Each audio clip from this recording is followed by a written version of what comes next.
Welcome to the Grit Podcast. Welcome to the Grit Podcast, the podcast that motivates and encourages you to become the real man you're destined to be. Broadcasting live in the rugged Northwest, just east of the trailblazing city of Portland. So let's get locked and loaded, because it's time to get gritty with it.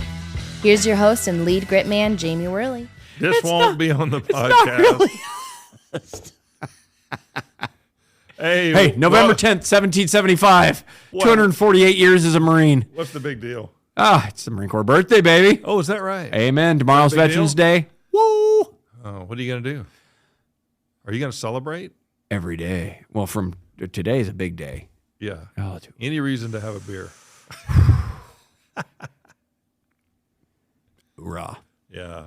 Anyway. All right. Anyway. Well, hey, welcome to the Grit Podcast. I'm your host, Jamie Worley, along with Josh Hawks right here by my side. As usual, not always, but as usual as of late. So love having him on. Today, I think we're going to talk about, you sent me a text earlier, and you said that you wanted to talk about helping people that don't help themselves, or how do you deal with people that you truly want to help and you care about, but they just refuse to help themselves. Does that sound right, or am I off base? Well, a little bit. I think it was, I'll be honest, it was reflecting on myself, talking to you, more at the aspect of not burdening your friends with your own issues. Like, you and I are good friends. Yeah. And you have your things going on, I have my things going on, and being able to put that, like, and you're always like, hey, I got you, whatever, like, we look out for one another, and it's like, absolutely. I have my own issues that I'm like, I don't want to put on you. Hey, I'm good. I appreciate that. And you're like, you know what? But at the same time, you go and you say that now, but in other times, you're like, hey, this is what friendship's about. Yeah. And so this is where the men, like you sit here, you're being gritful. Absolutely. You're being intentional. Are you being truthful? Are you like all these things that, like, what are we doing? Are you there for your friend when whatever's going on? Is it bad? No, my life's good. I'd be honest, the greatest wife, family, everything's good. Yeah. But at the same time, having those moments where you're like, oh man, wish I could you always want to make things better, right? You do. But a lot of guys struggle with this. I know that you struggle with this, and I struggle with it. So I'm a little better about it than you about this, but you're a lot better in other things about male friendship than I am. I'm still on a learning curve. We both really are. Our friendship is not something that's been around for many, many years. No. Our friendship's pretty new by all standards, but it's really strong. Oh, It's yes. really deep. I agree with filled that. with loyalty, et cetera. But one of the things that's really hard for a lot of men is to open up their deepest, darkest struggles, or even mildly deep struggles of what they're struggling with, and letting other men know, because they're afraid they're going to, number one, maybe look bad or feel like they've lost respect. If they find out that I'm struggling this way, they're going to think I'm a wuss or whatever. Or it could be that you, and this is what you've expressed to me, you don't want to burden me with your problems because I got enough problems of my own, which is true. Oh, you're tenfold busy. Yeah. But part of a strong male friendship is, I guess, telling the other person, look, man, I'm really struggling this way. I don't have such a hard time doing that, but it can be really hard to do. I remember when I was first learning to do that, it was really hard because in my world, respect is everything. Respect is everything. If somebody doesn't respect me, we can't be friends. If I don't respect you, we can't be friends. We can be friendly and acquaintances, but we can't be friends if I don't respect you. And I was always afraid of just simply losing respect of the person that I'm confiding, my issues to. And so it's really hard. So, how do we overcome that? How do we overcome that fear of, man, I'll give you one example. When I was a pastor for 15 years, right? Yes, sir. When I was a pastor, there are certain mental struggles I had. Who am I supposed to tell that to that won't go around and tell the congregation, oh, Pastor Jamie's struggling with this, Pastor Jamie's, all of a sudden, no matter how small the struggle is, if the congregation loses respect for you because they see that you're weak or you're struggling with something, that was a big fear of mine as a pastor, always. Because a pastor carries a certain level of influence. And without respect, that influence is either destroyed or at the very least dwindled down dwindled down to what? I don't know. But that was always my fear. If people can't respect me because I'm human, just like all of them, mind you. Yep. But they see you at a higher level. That's right. They see you up here. This is Pastor Jamie. That's right. When you and I first talked, I met you at the men's group and whatever, and it was like I started there, like everybody's like, "Oh, Jamie, pastoring at Powell Valley, wherever." Okay, start coming. You start watching. I bring my family. They see you, and it's like everybody holds you at this, like, "Oh my goodness, he's a phenomenal speaker. He does a great job at this." And it's like it's up here. I can see where you're coming from. I can totally understand that. No. I'm just doing but I'm just doing what I'm called to do, right? You did a phenomenal job at that, and you always will. You will always be a good speaker at that, and you will always do well at that. But being there and being held up to that by the people that see you, the minute you step up on that stage, I don't care what stage it is, work, whatever. Yeah. The minute you step up there, and the minute you're willing to put yourself out there, you're on a stage. Absolutely. And I can totally see where you're coming from on that. It would be difficult. There's an automatic level of credibility and respect someone's given because they have a microphone. Yep. I don't care who it is. Like you said, they're on the stage. Hold on. There's no credibility here. Oh, no. Do not. Oh, no. I know where you're going with this. Josh, you cannot go to the White House with this. Dude, Josh. Hold on. That's not what we're talking about. Listen, you're always on me. He's always on me about rabbit trails. You're always on me about rabbit trails. And where are you now?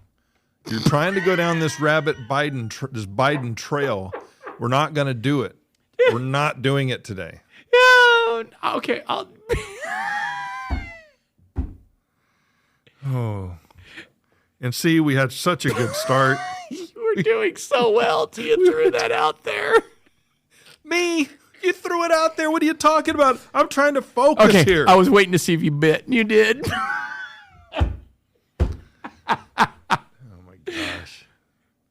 All you need is a microphone and be declared president of the United States, and immediately you know what everything's going on. You can fall up the stairs. How do you fall up the stairs? That's not funny, man. He needs help. Dude needs help. You need to pray for that guy. Hold on. Okay. You need to be praying for him. No, I agree. I think everybody should pray for him. Why are your eyes watering? Because I'm holding back a lot now. The camera doesn't lie. His eyes are watering. You can't see it. I can see the glare right here on the monitor. Hold on.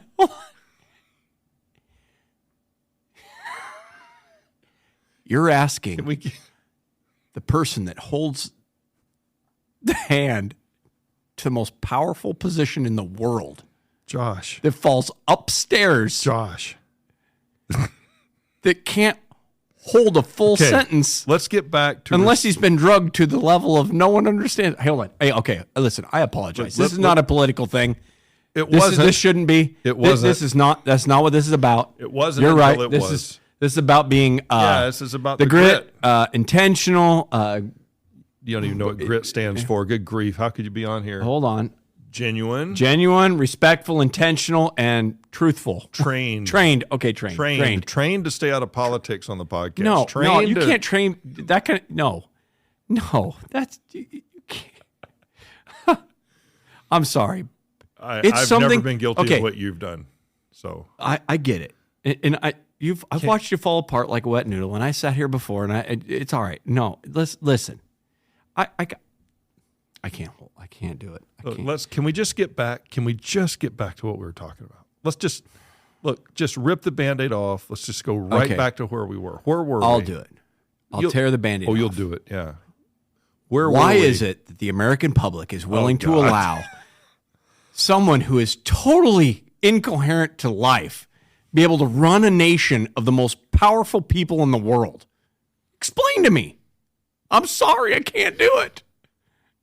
Jake Carlson, I just want to speak straight out to you. You need to give this guy a call. This was not my fault. I'm usually the rabbit trail guy, but Jake, I know you're out there. And by the way, Jake is going to be with us in January. Live right here. The guy, what episode was it? 21, I believe. 20. I think 19, 20, something like that. It was episode 20, it was 20. 20. He's from Alaska. He lives in Alaska. He's going to be right here with us. Jake, give this guy a call because he's the one who took us off track this time. I don't want to hear nothing about it from you, Jake. I'll own this rabbit trail. Yeah, I'll own it. It's all you. I'll own my. So let's get back. Let's get Let's back. do this. What are we doing? Where are we at today? I can't. Well, I'm still there. I don't know where you went, but here's the idea. I'm sorry to all subscribers to the Grit Podcast. All 4 for this moment of politician. We want to apologize to all 4 subscribers. Politics. I'm sorry. I have my viewpoint. Not telling you that it's yours. Just saying it's mine. Losing respect when what is the biggest fear? Like what is it? Because not to put your laundry out, but I don't care. You have a kind of a hard time saying, "Hey, this is where I struggle." Why? What is it that holds you back? You already told me at lunch, but tell the people. I don't have tell the people what your problem this is. The thing. I don't have a problem. I have my own set of issues with life of whatever things are, and it's going and laying burden on someone else. Like, dude, I have failed in life, and I'll own every failure I've had. And my wife and I, that's a home thing. We deal with that, whatever those things are. But then putting that on your friends, but learning now, and you and I have talked about brotherhood. Yeah, being in the military and being a Marine, you have brotherhood like no other. Yeah. Okay. And then being part of the Grit and being with you in men's groups and all these other things, having that brotherhood situation, having that tight knit, like, hey, listen, here's what's going on. Like when you sit there on Sunday nights and you go, here's how my week's going, and you throw that out there, you're like, do I do that? No, I will never burden anyone with my problems. And you've been very good about saying, Josh, I know you got a problem. What is it? But at the same time, it won't be. I'm bad about it. No, I understand, and I understand where you're coming from. You don't burden other people, but it's like at men's group, so it can't be a one-way thing where like everybody's given. Look, I struggle with this, I struggle with that. Then it comes around to and it's not just you, but other guys too. And I've done it before too, where everybody is struggling with something, and it comes to me. I'm like, nope, I'm good. Yeah, and then it's like the guys all of a sudden they put a wall up because they're like, well, you either are better than me, or you think you're better than me, or you don't trust us with anything that you're going through. And when guys think that way, it's hard to get this cohesive group. It's hard to get that, like everybody in the group. I don't trust everybody in the group. I'm not close with everybody in the group. But there's a certain level of, that's the word. There's a certain level of vulnerability I'm willing to have, but there may not be major things. I don't let real major issues I'm dealing with out in a group setting, only with my close, loyal friends. I do think that everybody needs a really small circle. You've talked about this a while back. Yeah, we need that small circle. Oh, you had a name for it. Hold on. Let me think. You had a name for it. And you actually were like the inside, the semi-close, and then the little bit. Yeah. They had the circle of influence or whatever it was that you had. You talked about it. It was I don't remember what I called it, but I just call it my inner circle of men, where it's basically you, Todd Hoffman, and maybe one other person is close to that. And it's nothing against anybody else. I like a lot of guys. I'm close with a lot of guys, but there's the deepest levels of inner circle. And I just don't have many people that I've let in, not because there's something wrong with them. It's probably because there's something wrong with me. I don't know. Well, but do you need to divulge to that level? No, I don't ever tell anybody. Well, now the world, I guess everybody knows. Everybody knows now. You're in or you're out. If you're not first, you're last. You hear those three? That's it. Other than that, it's out. But yeah, forget the rest of you guys. Not at all. Not at all. I don't talk to anybody really about any marital problems I have. I just don't. And it's okay. Well, what's the Bible say about that? Prayer. Well, I spend a lot of time in prayer with the Lord when it comes to my marriage, in any parts of my marriage that need some major work. Minor things, I'll tell the guys. But major things about my marriage, like serious things, cracks in the foundation that could result in really bad things, I keep those to myself. That's between me and him. And unless I just feel led that, man, I really need to talk to somebody about this and I can't handle it on my own, then I will unload it. Well, he's going to tell you it's time, but timing is everything with me. Exactly. It's just timing. And so like when you don't divulge a lot to me from time to time of your personal life, I'm not offended by that. I'm secret. You are secret. I keep it very hidden. Yeah, you do. You're beating your wife. We live up in the woods. I live up in the woods where nobody knows. I just keep everything quiet. Nobody knows what's going on here. Looks like you've done a lot of gardening out here. 6-foot ditches. What are those for? They're everywhere around my house. They're everywhere. And you got a shooting range. Hey, and this reminds me, and I think I don't think I told you this earlier. No matter how long you've been still, he's been stiller. Oh, yeah. I saw that. And I had to look at it and go, that is so funny. You're such a goofball. No. Well, the dad jokes are dude, kind of my I'm sorry, thing. you're killing me, Smalls. It's like, really? No matter how long you've hey, been still. You've been still, been but stiller. he's been stiller. Dude, you're such a goofball. Goofball. All right, so we've got to hang on. We've got to some. Your dad joke is worse than my rabbit trail. Oh no! Oh yeah! God, no! It's not even close, Josh. Listen, Ben Stiller can't hold a candle to falling upstairs. What are you talking? Oh well. So when it comes, ain't nothing like having your crack addicted son all over the national media. Welcome to America. Go name me another great politician or leader that has that going on. You just can't help yourself. There's only one. You just can't. Welcome help to yourself. America. I can't. This is not. It only happens This is not here. the Dan Bongino Dude, everybody show. else looks at us laughing. Do not put him in there. That's not fair. That guy has worked his butt off. Bongino? Dude, he's a good dude. I'm You telling want to know what I think of Dan Bongino? Go ahead, say it. I like him. What are you doing? This is what's hard. I like him. If he was wrong in what he was saying, very few of us have experienced many things in life. Like we have experienced our lives, but we haven't experienced the inside of politics. Like being Secret able Service, to be wasn't in he? the Secret Service and be able to see what goes on the inside. inner workings are. And yeah. dude, none of us, you can't hold it. Like, okay, you can't It's a unique understand perspective. It is a totally unique perspective. It really is. So it's not something you can go, oh yeah, I've done that, or I know what that's going on. No, you don't know those people. You don't know the Only people a that are in handful those of people. Exactly.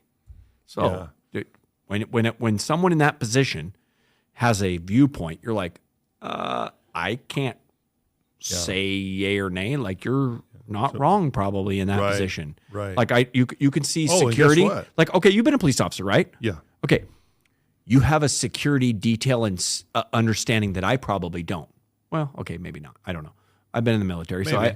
I see we different perspective. Two different but worlds. Two different worlds, but Yeah. you have a level of understanding. I have mine, okay, Mm-hmm. of what it is. And so when you look at his perspective, okay, his sole job was to keep one person alive no matter what. Yeah. Okay, I've never been in that position. Yeah. That's not the position I've been in. Yeah. It's about protecting this nation and the people within it. Mm-hmm. Okay, yours is keeping every mom safe when they drive their kids home every night. I'm just teasing. It was a joke. I'm just kidding. Do you know how fast you're going? I'm just teasing. You know, the most frustrating thing is I'd pull somebody over. I work graveyard. It's the best shift to work in a tiny little town where cows are crossing the road. Those I are got in calls. trouble by one of the. I could have been you. I'm telling you, I so could have gotten. If it were me, I probably would have let you go. No, I you was more wouldn't. like an Andy Griffith. Oh no, you wouldn't have. I got in trouble for being too soft. Nah, you wouldn't have been soft on me. I'm like, in Tillamook. I'm like, you're going 60 in a school zone. Would you mind slowing down a little bit? Be on your way. No, I wasn't Mr. that Hawks. bad. No, if they called you Mr. Hawks, that definitely wasn't me. I'm a first name guy. Oh. Like, Josh, where are you headed? Now let's get back to this. Okay. Carlson, that's twice. This guy right here, that's twice. Yeah. I'm really trying. I am the one trying to keep us on track here. So we're going to wrap this up pretty soon. Okay, let's do this. We need to wrap this up pretty Okay. soon because it's 3:00. Some people, I mean, I got an appointment, dude. It's Friday. Welcome is to Friday. Friday. And it's the I Marine know. Corps' birthday. Woo! Party from here on out. I guess so for you. Good November for you. 10th, 1775, baby. 248 years. What is it? Hoorah? Is that the thing? Or The Army tries pulling. what do you guys we're not say? going into all What do you this. guys say? We don't going into all that. What do you guys say? Hoorah. Are you Marines are jarheads, right? Yeah, dude, we're not going to. Is that how it? And then what are the Navy people called? Seamen.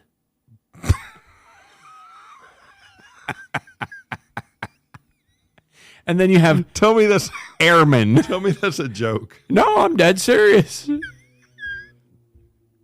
I had no idea that's what they were called. My dad is a.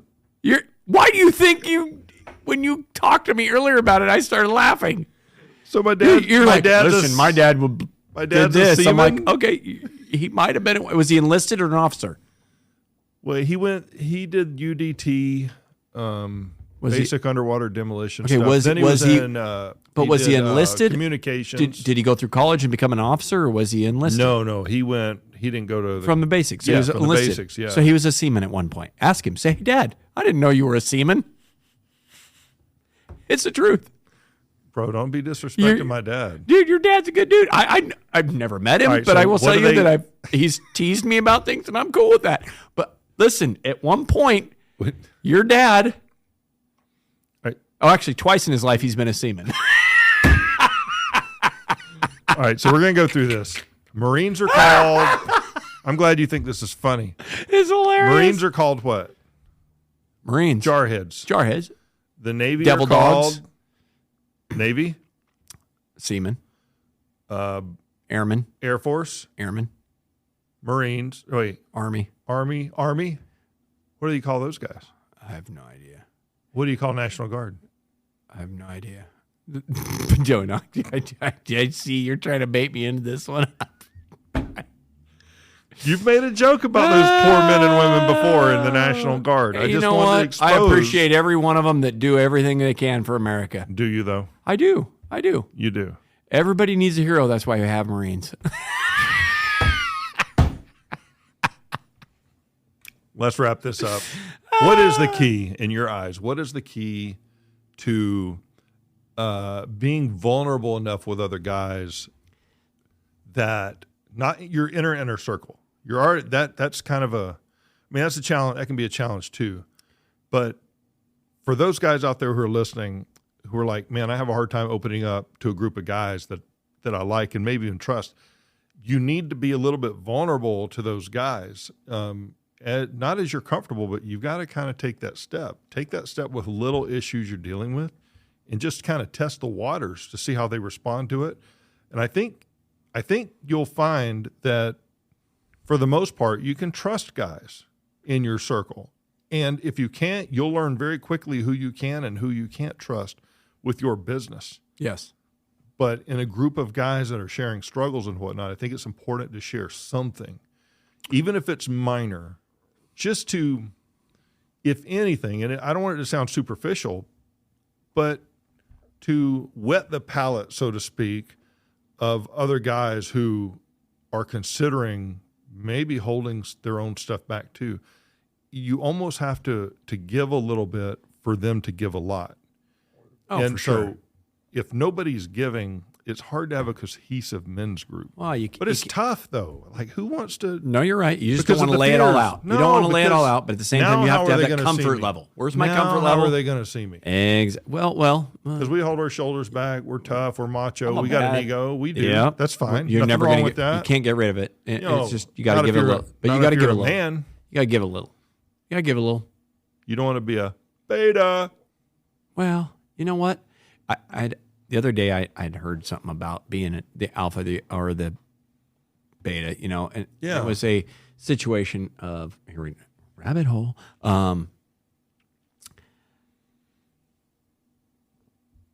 An alpha only looks out for himself.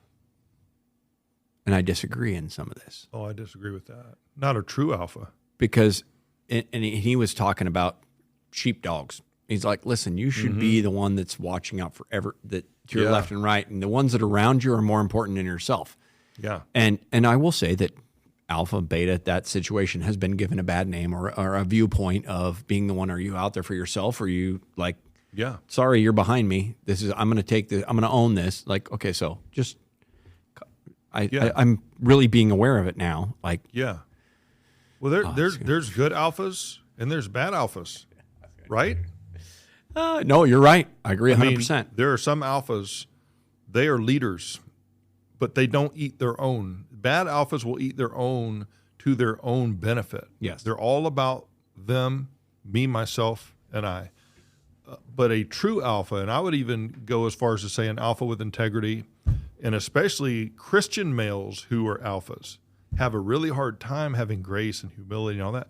But a true alpha who is, it is somebody who is going to take care of the men around them. They will lead the men around them, not for their own benefit, but for the benefit of the men they're leading.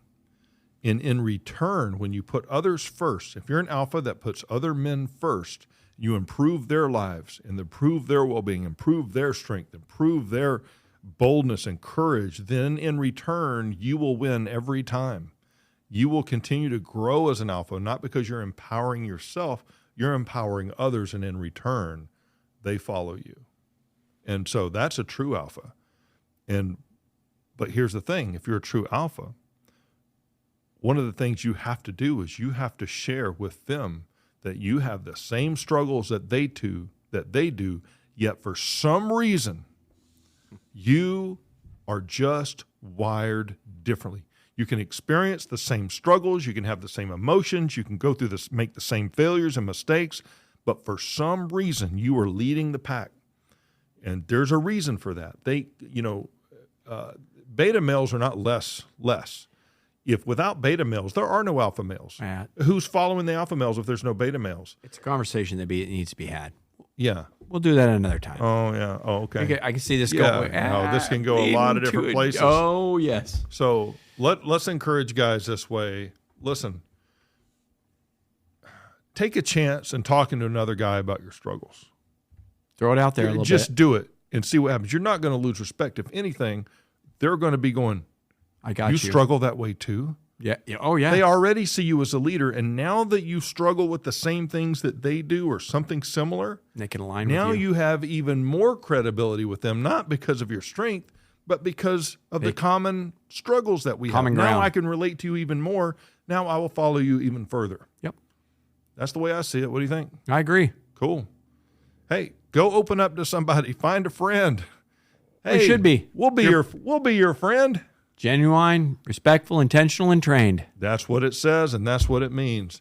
Right here. Join us next time right here on The Grit. We'll see you guys next week. Boom.